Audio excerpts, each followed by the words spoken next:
Good morning, good afternoon, good evening, colleagues. This is Ezgi. I'm the Community Manager of UNDP's Global Governance Community of Practice. Warm welcome to all of you for joining the first session after a brief recess over August.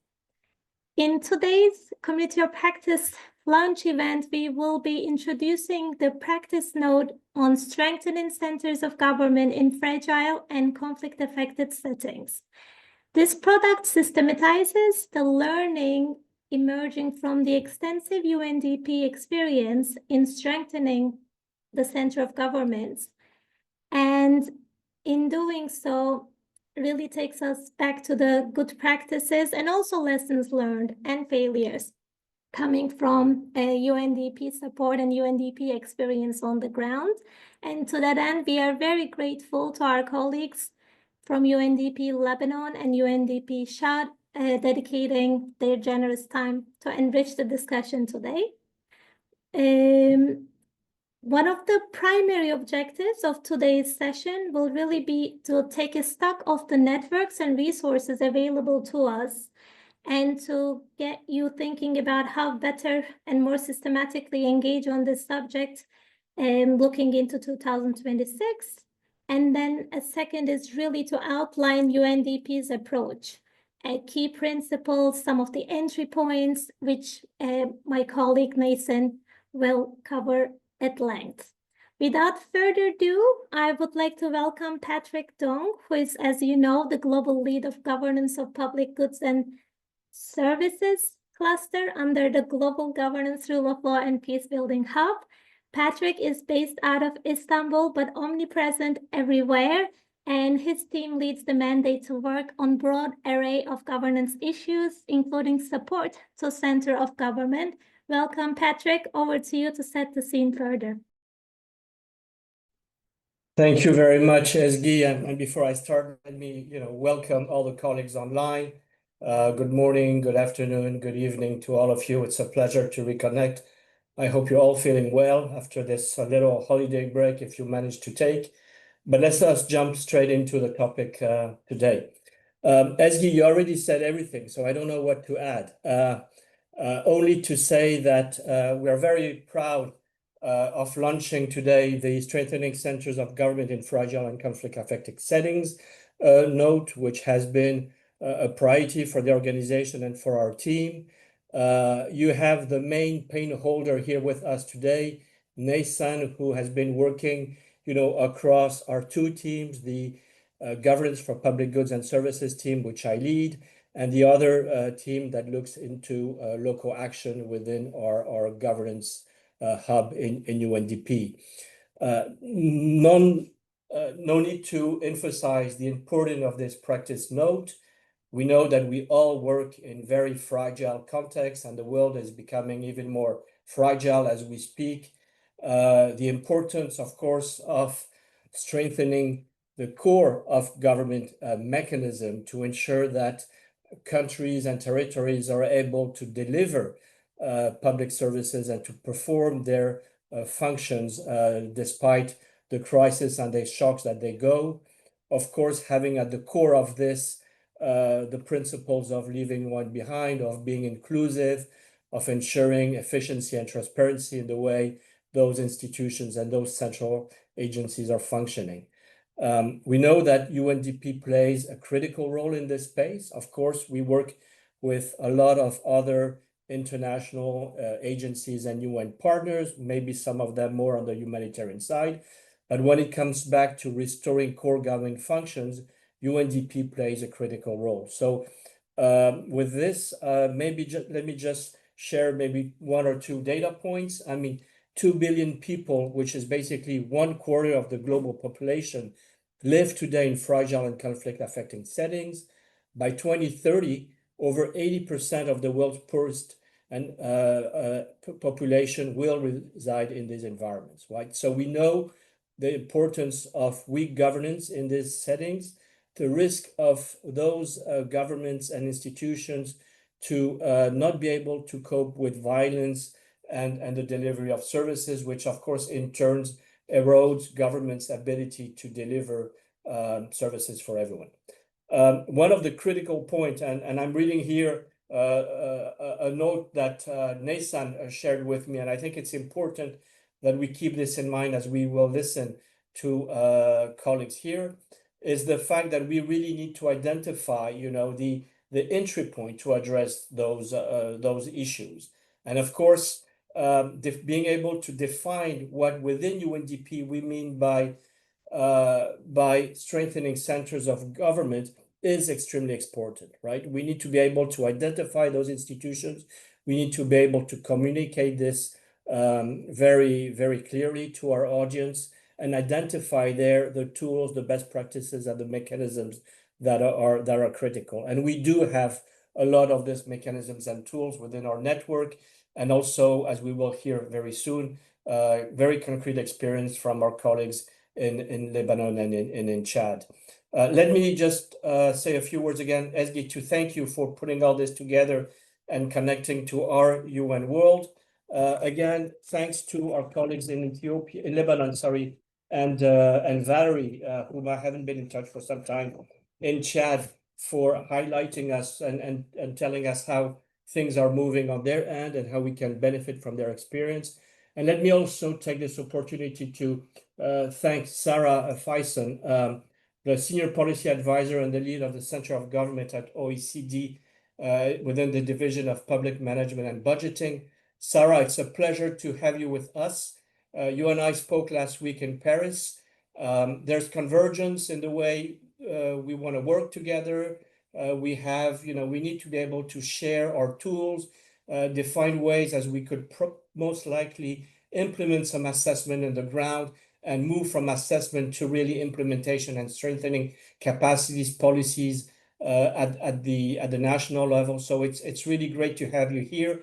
Colleagues, just a side note here, I mean, don't quote me, but we're working towards strengthening our collaboration between the governance global team and the OECD governance team. There's a lot of ideas up in the air, and we hope that we'll be able to translate that into action in the coming months. With this, let me pass over to Nathan, who is our guru today. So back to you, Ezgi, or straight to Nathan. Thank you, colleagues. Thanks, Patrick. Now, straight over to Nathan. Just a bit of further introduction in case some of the colleagues online have not met Nathan in person.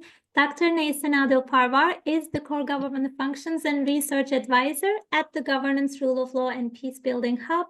And in this role, he prepares quite often policy guidance and provides technical support to country offices on strengthening core government functions, which includes support to executive management at the center of government as well.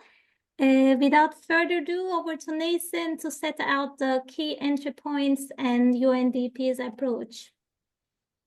Thank you, Ezgi. Thanks, Ezgi, and thanks, Patrick, as well, for the opening remarks.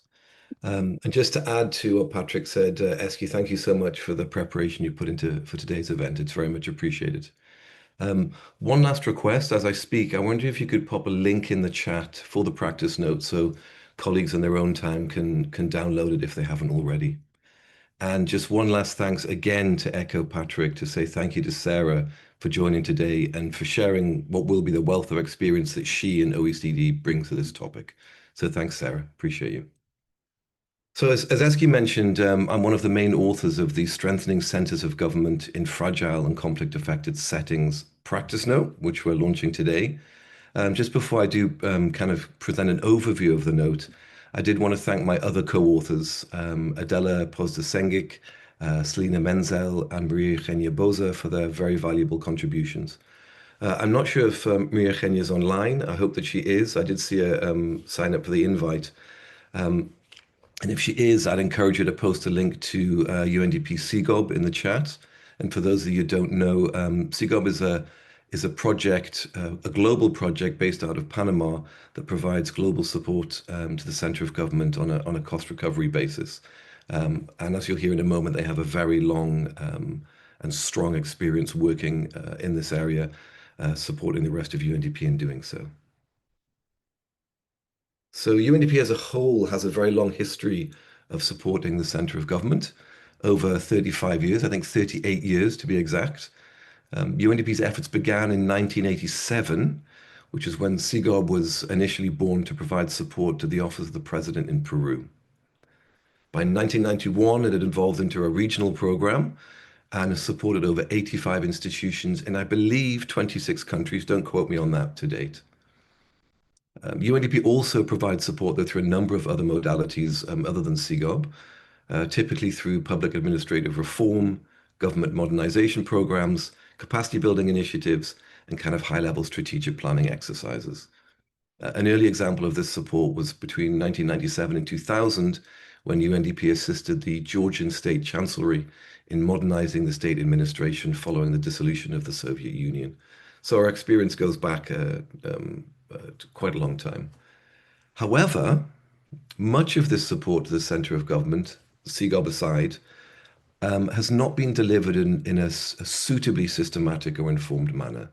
And one of the kind of main rationales for the presentation of the practice note was to both document step-by-step guidance and to capture learning in the delivery of programming to strengthen centers of government in fragile and conflict-affected settings. I should add that, while the practice note is focused on those FCAS settings, many of the insights are applicable to more regular development settings. So I would encourage colleagues from all type of country contexts to dip into the practice note and to review it, because there is something for everyone in there, albeit that the framing is for FCAS settings. The practice note itself is structured into 4 main sections. The first is an introduction, but the second section really talks to why support to the center of government is crucial, both during crisis and in more stable environments. The third section defines what the center of government is and outlines its main functions, and I'll talk about this in a moment. And the final section of the practice note really kind of delves into key considerations, entry points, and diagnostic tools that guide the when and the how of strengthening the center of government. So I'm just going to unpack those 3 sections a little, just so you've got an idea of the content and what we have in terms of the general approach that we utilize before we hear from some country office colleagues about some of the details. So in the second section, we underscore, drawing from UNDP's experience, that unsurprisingly, working at the center of government is an inherently political task. It offers significant opportunities to influence a country's senior leadership, to enhance government effectiveness, and to manage or prevent conflict. And while all of those objectives or opportunities are worth mentioning, the last one is quite crucial, because a lot of development actors that strengthen or work with the center of government do so to improve the effectiveness of government. One added facet of our approach is in doing so to promote more responsive, inclusive, and accountable centers of government in a bid to strengthen the social contract and ultimately prevent conflict. And as you'll see in a moment as well, we also explicitly look at strengthening conflict management functions as well. Now, of course, engaging at the center of government doesn't only bring opportunities, but also substantial risks as well, such as the potential instrumentalization of our efforts for political ends, reputational risks stemming from supporting leaders that may underperform, be corrupt, or engage in human rights violations, for example. And it's therefore crucial that any initiative aimed at strengthening the center of government is designed and delivered in a way that's politically astute, risk-informed, and delivered in a flexible manner. I think this goes across a lot of areas of our work, but is particularly relevant given the potential high-level machinations of politics and risks that operate at the center of government, particularly in fragile and conflict-affected settings. So section 3, as I highlighted, really defines what the center of government is. Now, our entry point definition is that the center of government comprises the chief executive at the highest level of the executive branch, along with the government entities that support these functions. Now, this varies significantly based on context, and particularly the type of government system in place, and can stem to a number of ministries or other high-level entities, and also includes engagement with the cabinet, as you'd imagine, and potentially in some contexts with parliaments as well. So in a bid to help identify the entities included in the center of government and to understand how power functions within that senior level of government, we advocate for the use of political economy analysis. And we also prioritize function over form. So we list some of the key functions in the practice note that are found at the center of government, in most cases, despite the form that the center of government takes. These include, and we've got 6 main functions that we look at. The first is enabling quality decision-making. The second is supporting strategy development and priority setting. The third is coordinating policy delivery across government. And the fourth is facilitating strategic communication. These are the 4 core areas that we focus on in the practice note, but we also talk to managing crisis situations as a 5th and aid management as a 6th. The practice note, in addition to talking us through these functions and what they might look like, also includes a series of case studies organized by function that kind of document UNDP's experiences that have contributed to strengthening the center of government, and we also flag some lessons learned that come through in those cases. The final section of the practice note, probably the most interesting to a lot of those on the call today, really looks at designing and delivering interventions to strengthen the center of government. And really, in essence, it provides 3 tools to do this.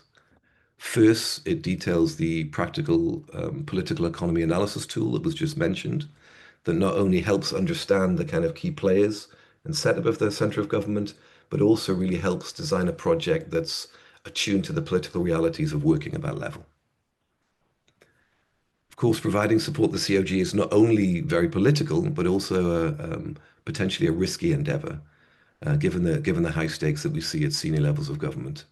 So this takes us to our second tool, which is a bespoke framework to assess UNDP's risk appetite and capacities for risk management when engaging the center of government.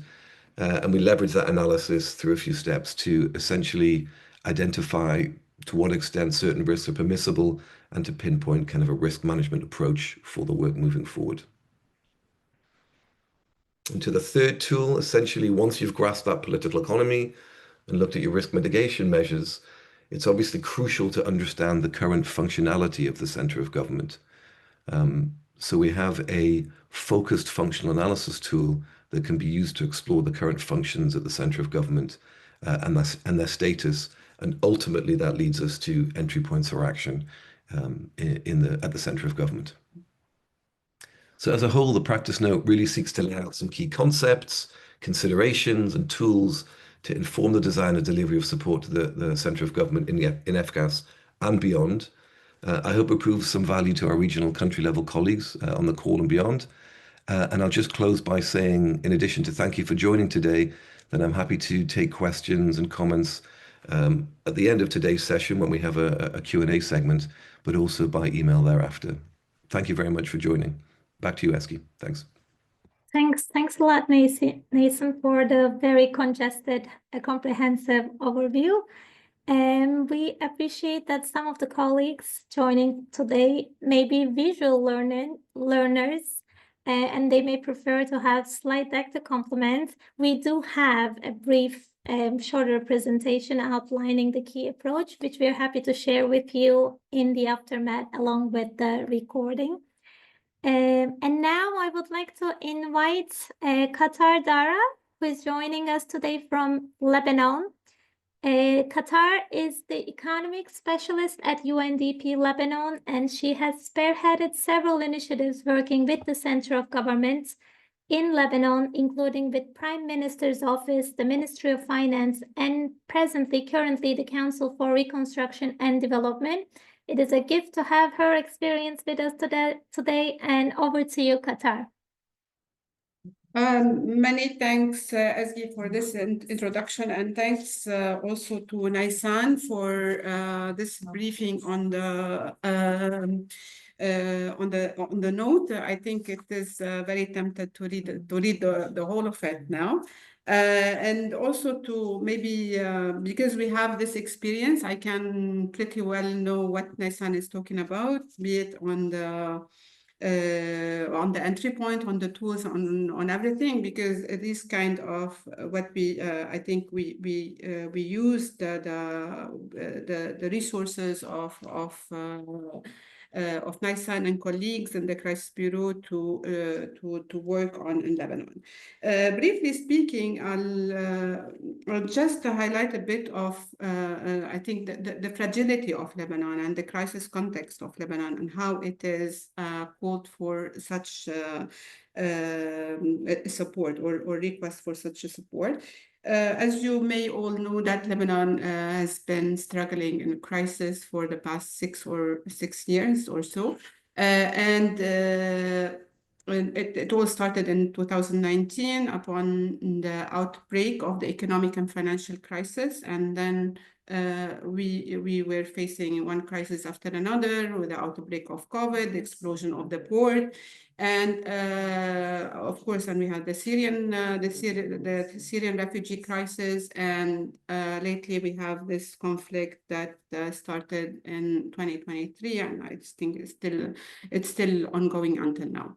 So all this crisis, briefly, because it has different facets, mainly economic, financial, security, all of that.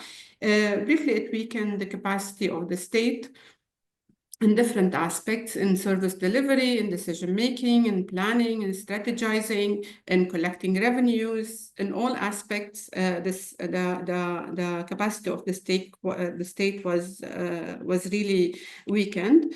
And there was a need to start supporting the government to start recovering some essential functions, some core functions at the center of government.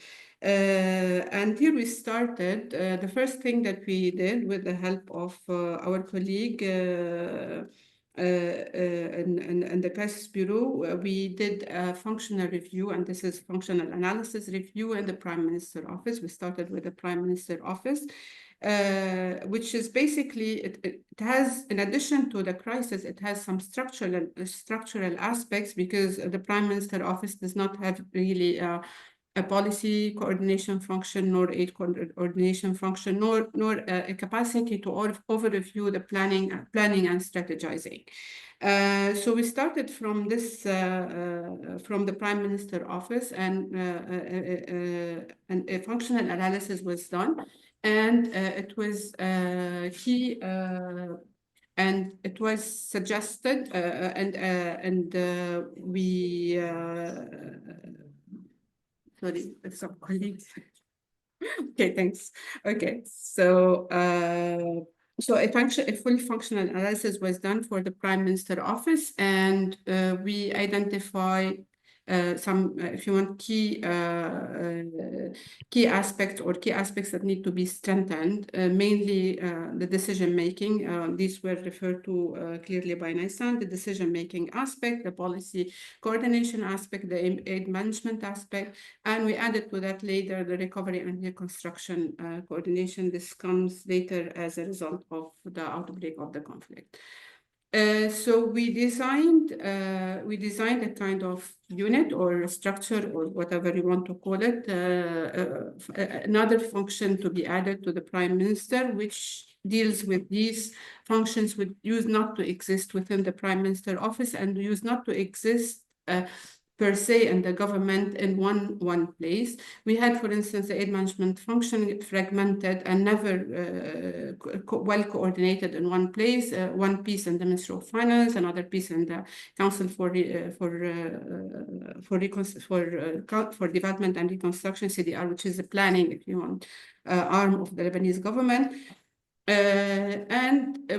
We designed that and we presented to the government, and now we are in the process. We started very lately we had the opportunity to have a new government on board, a new president on board, and we took this opportunity and we started actually building this function gradually into the Prime Minister office. So now we are, if you want, installing some capacity in the Prime Minister. We did that, in fact, installing some capacity in the Prime Minister office so they can do, and this capacity now is working on developing, for instance, the recovery and reconstruction, a plan for the post-conflict for Lebanon. Also, we're taking this further now with the Council for Development and Reconstruction. Now we are in the process of doing a functional review for the Council for Development and Reconstruction to beef up or to build its planning capacity, to increase its planning capacity, and to so it can play a role, if you want, the planning function of the government. At the same time, we are trying to install, this is what between the Ministry of Finance, the Council for Development and Reconstruction, and the Prime Minister Office to also build the aid management function, which I said it was not really very active in Lebanon. Now we're trying to activate it by engaging the Ministry of Finance, the Council for Development and Reconstruction, and the Prime Minister Office into that. Of course, we're having lots of challenges and we're having lots of opportunities. Definitely, the ongoing crisis of Lebanon is not very supportive, but at the same time, the crisis is also providing an opportunity at the same time, because there is a need to build such functions once Lebanon will start receiving, if you want, donor attention, donor support. These functions are really very critical to be fully active, so it can carry on with the implementation of the recovery plan. I'll stop in here. If there are any question, I can clarify further. Thank you.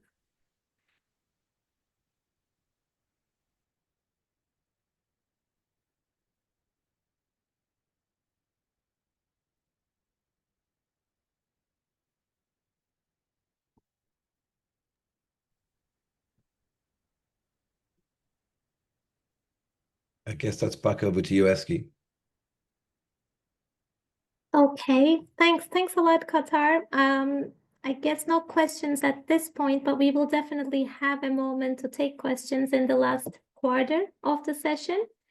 So perhaps in the interest of time, I shall welcome Valerie Vadia from UNDP Chad, who is the elections advisor supporting the electoral processes and political processes and democratic processes in general in the country. He is currently coordinating in partnerships with UNDP SIGOP, the mentioned initiative by Nathan, Chad's Future Smart project. The Future Smart project works with the General Secretary of the government, mainly delivering digitalization at the center of government and beyond.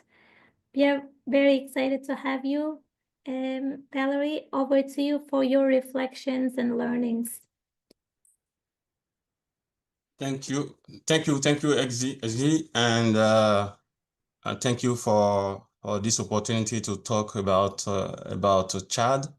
I know that most of the time we don't have so good news on this country, but we have good news on this country. Chad just ended its political transition 1 year ago. And Chad has now a new government set up after the election of the new president in May 2024. So now that we have a government, what Chad is doing is Chad has left the transition and started the development of their country. And to do this, they are really in collaboration with UNDP, to support them not only in decentralization, because UNDP was at the beginning of the transition to support the country to organize the transition through the national dialogue and the elections. And after this election, we now have all the national institution architecture ready. And we are in this case where a country is trying to establish a very good governance in the country. We were contacted by the General Secretary of the government, which is like Patrick and Naisan were talking about the center of the government, which is the center of the government in Chad. We were contacted by them to support the establishment of a digital platform to monitor and evaluate the government performance. And as you can imagine, this is a very sensitive action to do because it's a political action to support, and also an accountability and a transparency action for the population of the country. So this platform integrates a set of digital transformation projects initiated by the General Secretary of the government to facilitate the coordination of the government action. It's based on the operational framework of the head of state political program. During the election, the president has presented his program, and based on this program, he was elected. But at the end of the day, when the new government was set up, they decided to do what they call the operational plan of the presidential program.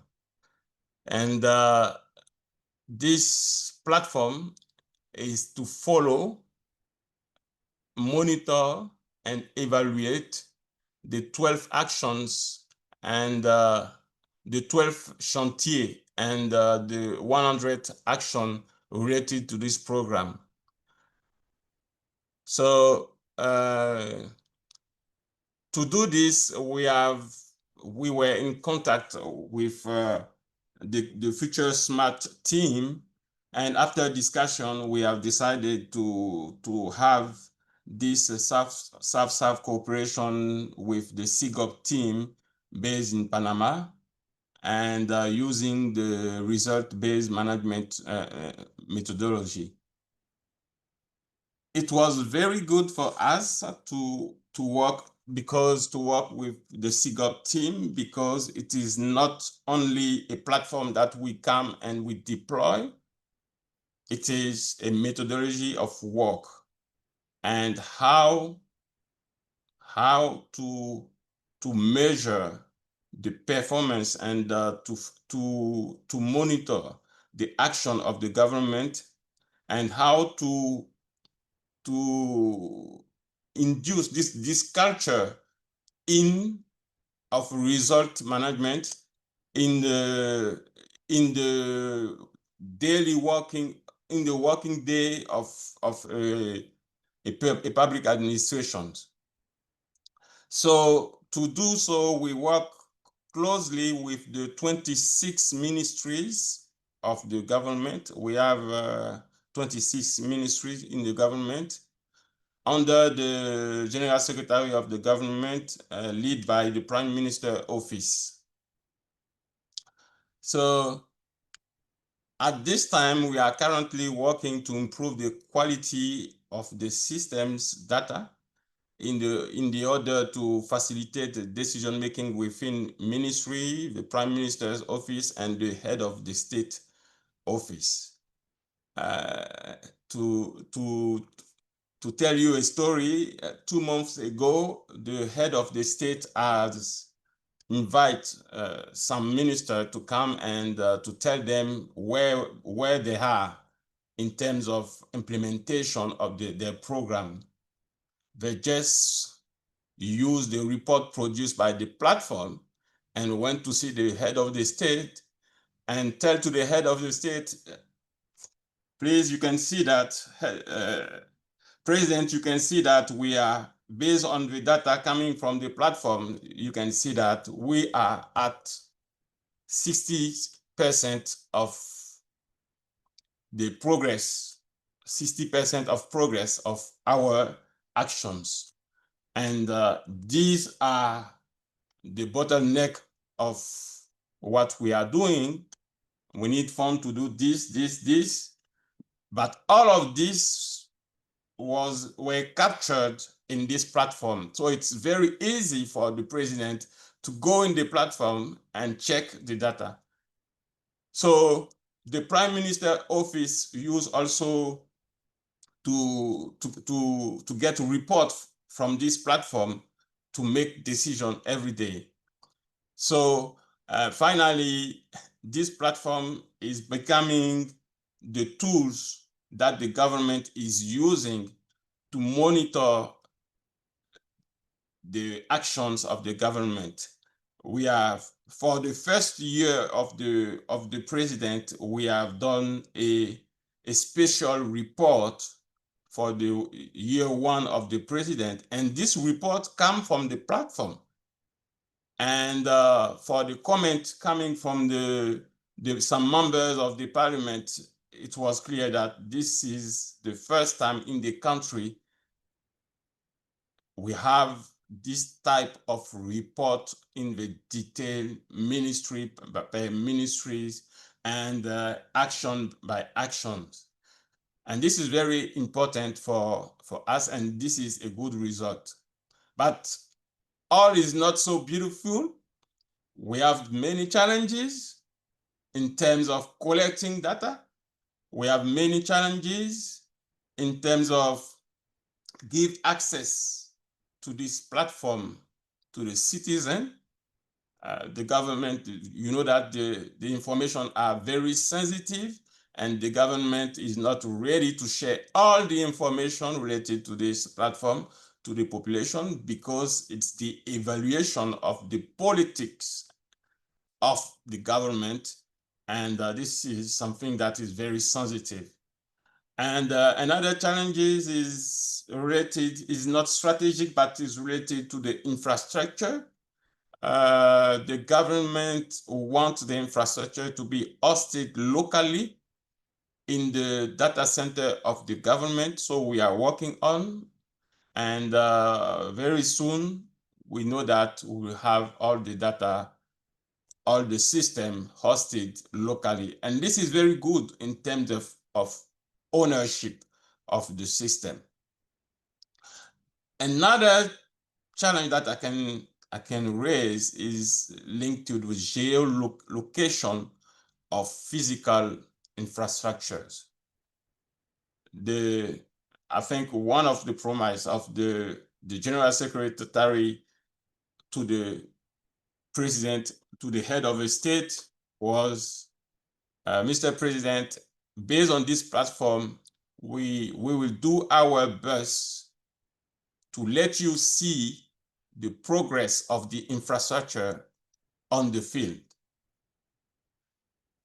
And I remember that the president used to do some quick visits sometimes in some ministers to see if the ministers are really working, and or if some projects are ongoing very well, not based on the report that he received, but based on the reality of what he can see on the field.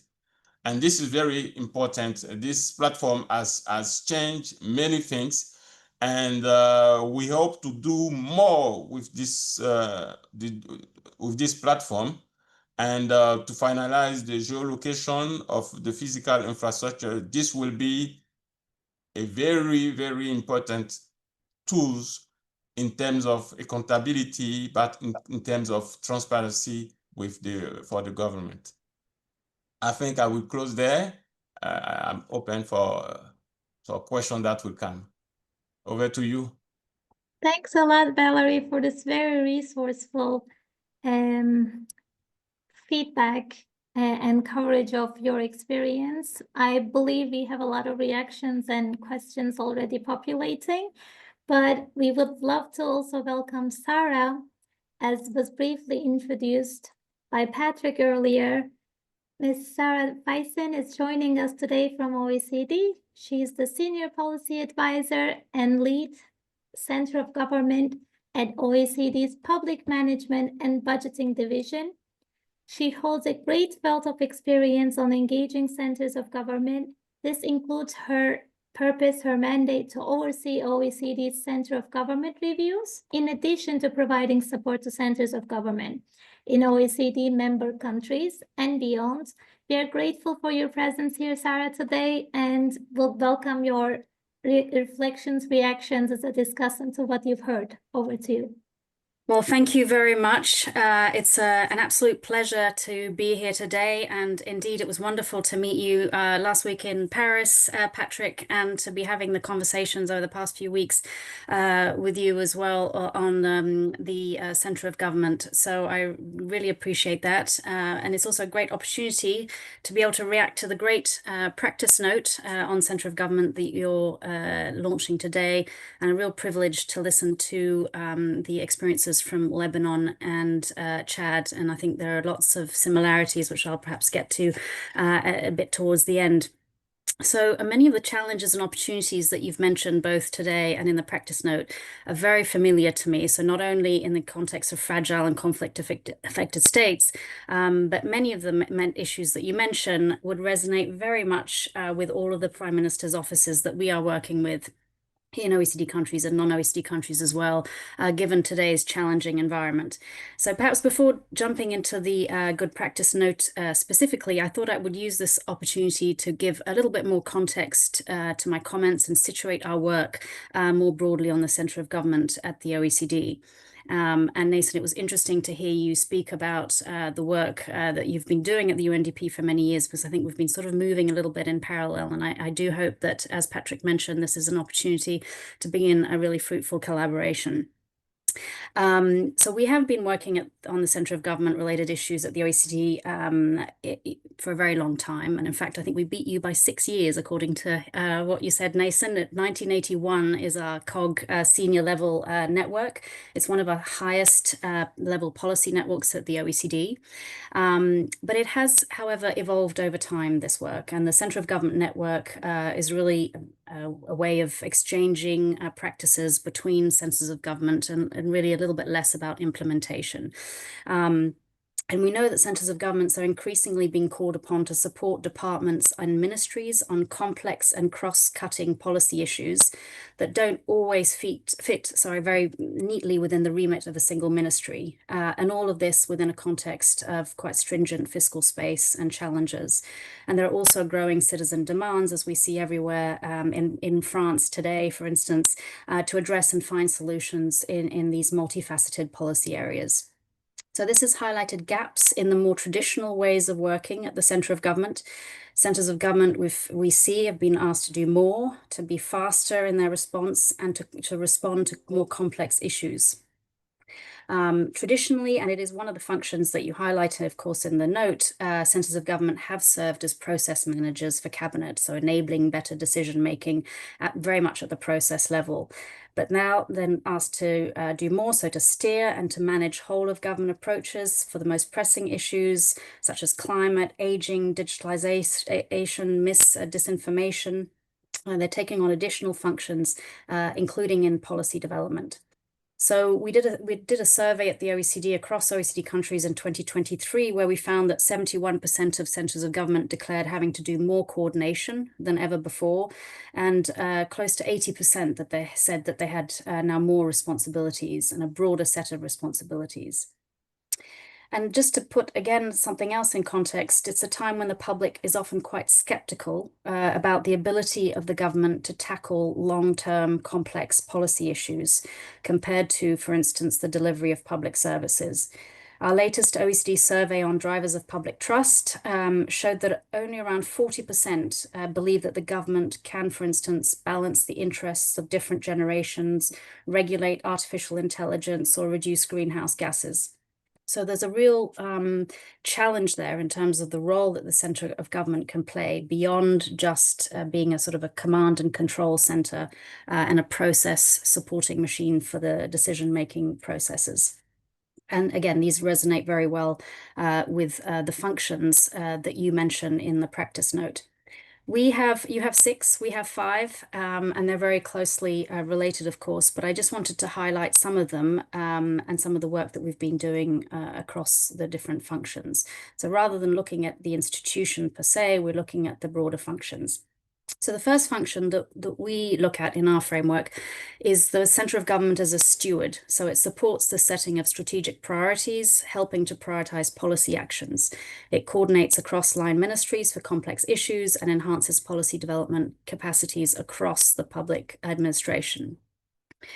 In many of the countries that we work with, OECD and non-OECD alike, there is a multiplicity of strategies across government, where it's the political strategy with the government manifesto, long-term strategies, sometimes linked to international commitments, to sectoral strategies. And often in the countries that we work with, we find that these strategies are misaligned, or there is, not very much a hierarchy, a good hierarchy between them. A recent country I went to has 389 strategies across government, so one per day. Really, it's very challenging then to actually be strategic and look at the priorities. So many centers of government are looking at ways in which to support that process and to prioritize these into a shorter number of objectives, and to really try and steward the policy development process in a better way. So this is a significant challenge and one of the functions that the center of government plays. And of course, you also mentioned this in the practice note. The second one, which we look at, is the center of government as a bridge between the political and administrative layers of government. And the effectiveness of this is absolutely critical for the design and use of policy advice. So we know from the survey that we did in 2023 that in close to half of the countries, this role, so the ability to navigate between the political and the technical, has actually increased since 2019, making it a really important topic for many centers of government. How do civil servants at the center of government manage to navigate with the political level in terms of addressing and achieving some of the objectives that are being set out? The third function is really about the center of government acting as a guide and providing standards and monitoring performance. And we've just heard a great example from Chad and Valerie on this, in terms of how does the center of government support the monitoring of performance in certain areas of public sector reform, etc., and brings accountability across government in terms of the impact and outcomes. We're also working on areas relating to the machinery of government. I see that there are lots more machinery of government changes across our different governments, so functions being moved from one area to the other, and centers of government are being asked to support that process and to also ensure that it's not as costly as other reorganizations. So really that's another function which is increasing and that we see as increasing. Fourthly, the center of government can act as a stabilizer, so it helps government anticipate, prepare for, and manage crisis. And this is very much, of course, as important in the context that you're discussing in the practice note. We find that countries are focusing very much on coordinating the response, of course, but also between the different levels of government. It's a very important aspect. Briefing political decision makers, monitoring, finding whole of government strategies, and so forth. And then finally, the COGS function is also as a communicator, elevating communication practices on many different areas across government. So I think these different functions demonstrate the responsibilities that centers of government are facing in the complex environment that we have today. And I think they resonate, again, very well with the functions that you have set out in your note. In terms of the support to countries' centers of government, I really couldn't agree more with the statement that you make, that administrative cultures and preferences really determine the type of support. But most importantly, and Nathan, you mentioned this as well, the argument that you make that function trumps form. Centers of government functions are not tied to specific structures, which is exactly why I've focused on these 5 functions instead of specific institutional identities. We thought just between us that we would develop some center of government principles at some stage, but we felt that this would really be trying to compare apples and oranges. So our support really is very, very tailored in this area. In some of our countries, the center of government is staffed by over 2,000 or even 10,000 people if you count them in a different way. And others, they define their staff as having, being 50. So again, this is very different institutions, but the functions in many ways remain the same, and the challenges as well. And of course, in some cases, they focus on checking legislation, supporting the cabinet process, and others, they really take on the policy development function. So we focus very much on these functions and the potential challenges and gaps. And I'll just finish by mentioning that in terms of the support that we work on, it focuses on a number of key questions.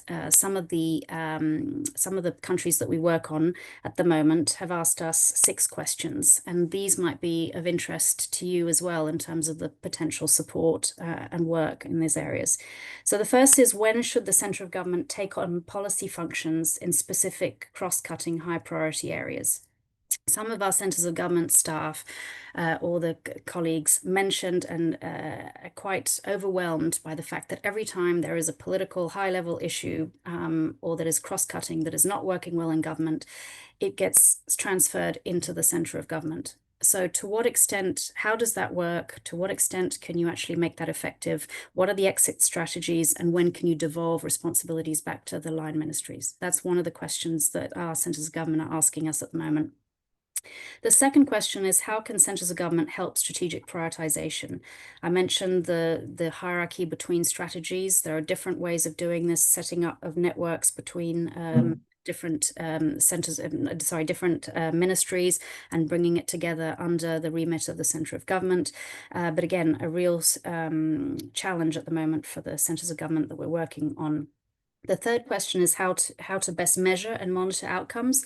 And again, Valerie, your example of the platform here is great. And I think it's these sorts of best practices and good practices and sharing of ways in which you can monitor outcomes is really important, and is a question that our centers of government are asking us to support them with.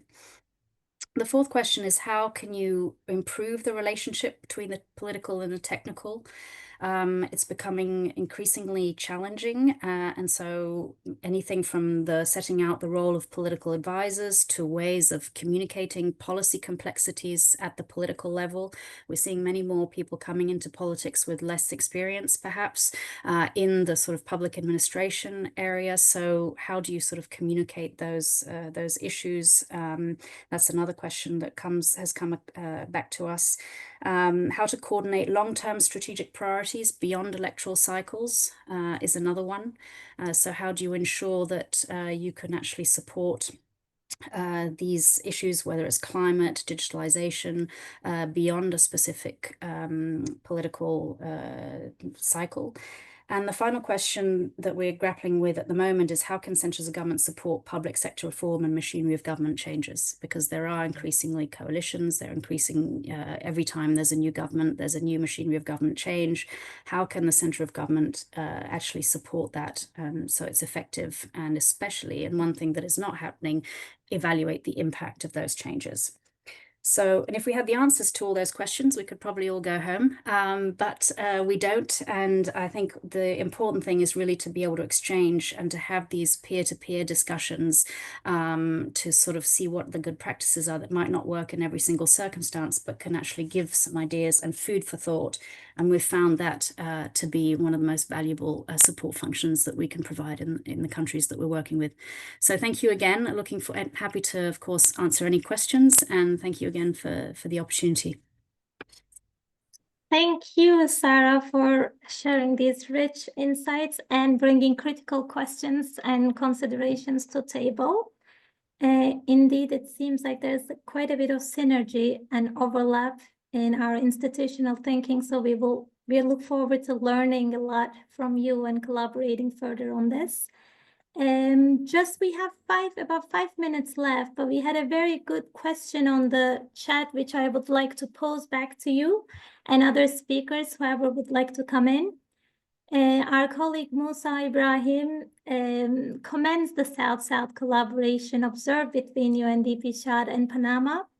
But his question is this: how do we sort of navigate against the current where these exercises and tools become simply checking box exercises? How can we ensure that the public or the parliament are provided the space to share their views and do a reality check on these reports? So this also goes back to the importance of monitoring that you mentioned, but this is a really good question. It would be great to hear your insights if based on experience anything pops up.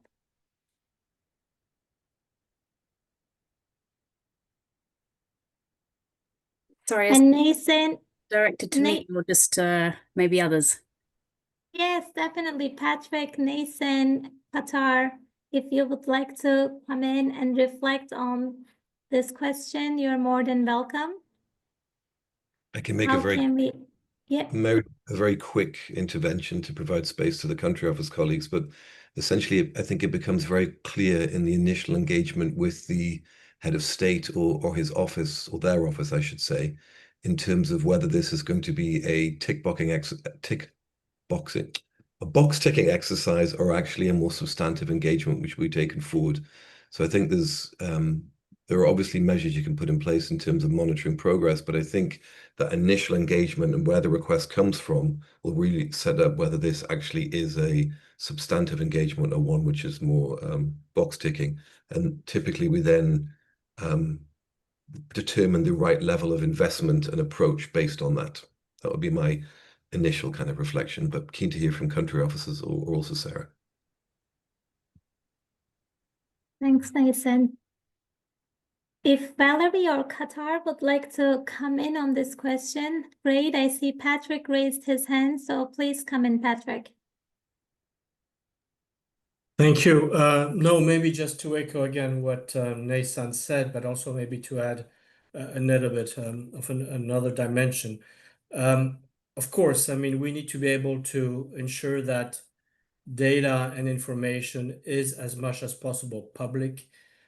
This means that not only are we able to work with the core government institutions to basically advocate and make them share those data, but we also need to have check and balances within the wider, as I think our colleague mentioned, you know, how do we engage with the parliament? So if the information cannot immediately go into the public space, I mean, can it be shared with parliamentarians in a first approach, you know, as we build this relationship? But what I'd like to mention here is the work that we in the Governance for Public Goods and Services team are doing around the public sector strengthening, is the importance for us to associate, you know, the people, having a people-centric approach to public administration reform. And I know this is something that OECD also has very much in mind. We in our team are also working with the bank, because there's a group of people within the bank that works on what they call Coalition for Reforms. So just to say that it's extremely important, I think it's in the radar of everyone to ensure that we have the safeguards and the mechanism to allow the public to be, you know, accessing this information. But again, work in progress, but absolutely something to do. Thank you, colleagues. Thanks, Patrick. And although we are quite short on time, one last prompt for our country office colleagues. In light of the challenges and the more difficult context that Sarah has set out in her intervention, how do you see the future in supporting the center of government? And do you anticipate any changing demands from your constituencies? Over to you, Valerie, if you would like to take a step, 1 or 2 minutes.